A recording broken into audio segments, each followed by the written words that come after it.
क्या आपने कभी देखा है कि कोई कंपनी आईपीओ लॉन्च करती है और लोग रातों रात करोड़पति बन जाते हैं? क्या सच में आईपीओ इतना इजी पैसा है या फिर ये सिर्फ एक ट्रैप है जिसमें लोग अपना पैसा डुबा देते हैं? आज इस वीडियो में हम 3 चीज़ें कवर करेंगे। आईपीओ क्या होता है, इसे अप्लाई कैसे करते हैं और सबसे इम्पोर्टेंट, क्या आपको आईपीओ में अप्लाई करना चाहिए या नहीं। वीडियो को एंड तक देखना क्योंकि लास्ट वाला पार्ट सबसे ज़रूरी है। आईपीओ क्या होता है?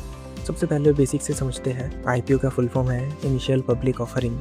जब कोई कंपनी प्राइवेट होती है, उसके शेयर्स सिर्फ फाउंडर्स, इन्वेस्टर्स या एम्प्लॉयज़ के पास होते हैं। कॉमन पब्लिक उस कंपनी में इन्वेस्ट नहीं कर सकती। अब जब कंपनी को ग्रोथ के लिए बड़ा पैसा चाहिए होता है, जैसे कि नया प्लांट लगाना, एक्सपेंशन करना या पुराना लोन चुकाना हो, तो वो कंपनी स्टॉक मार्केट में लिस्ट होने का फैसला लेती है।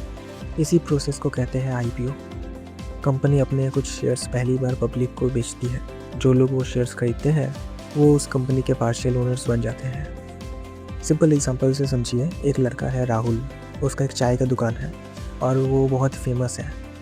अब वो सोचता है कि शहर में और भी उसके आउटलेट्स खोले, बट उसके पास पैसे नहीं है, तो वो क्या करेगा? तो वो पब्लिक से पैसा मांगता है। आप मुझे पैसा दो, मैं आपको कंपनी का छोटा सा हिस्सा दूंगा। यही है आईपीओ का कोर आइडिया। अब आइए समझते हैं आईपीओ में कैसे अप्लाई करें। आईपीओ अप्लाई करने के लिए आपको सिर्फ 3 चीज़ों की ज़रूरत है। नंबर 1 है डीमेट अकाउंट। बिना डीमेट अकाउंट आप शेयर्स होल्ड नहीं कर सकते। जीरोधा, ग्रो या फिर अपस्टॉक्स, कोई भी ब्रोकर चलेगा। नंबर 2 है यूपीआई आईडी या फिर असबा लिंक्ड बैंक अकाउंट। जब आप आईपीओ अप्लाई करते हैं, पैसा तुरंत नहीं करता, वो ब्लॉक हो जाता है आपके अकाउंट में। नंबर 3 है पैन कार्ड। अब स्टेप बाय स्टेप प्रोसेस देखते हैं। स्टेप 1 है अपनी ब्रोकर ऐप खोलिए और आईपीओ सेक्शन में जाइए। स्टेप 2, जो आईपीओ करेंटली ओपन है उस पर क्लिक करिए।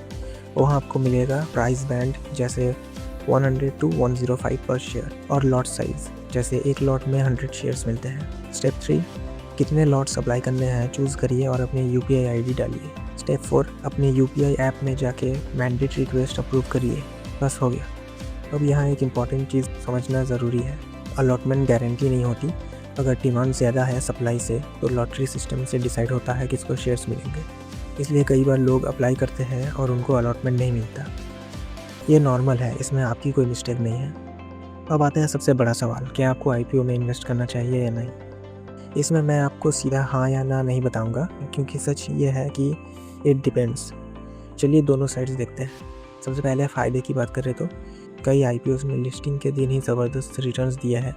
अगर कंपनी फंडामेंटली स्ट्रॉन्ग है, ग्रोथ पोटेंशियल अच्छा है और वैल्यूएशन फेयर है, तो लॉन्ग टर्म में अच्छा वेल्थ क्रिएट हो सकता है। लेकिन रिस्क भी उतना ही रियल है।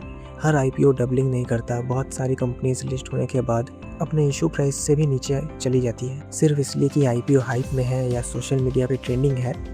इस बेसिस पर इन्वेस्ट करना सबसे बड़ी गलती है, जो नए इन्वेस्टर्स हमेशा करते हैं। तो फिर क्या करें?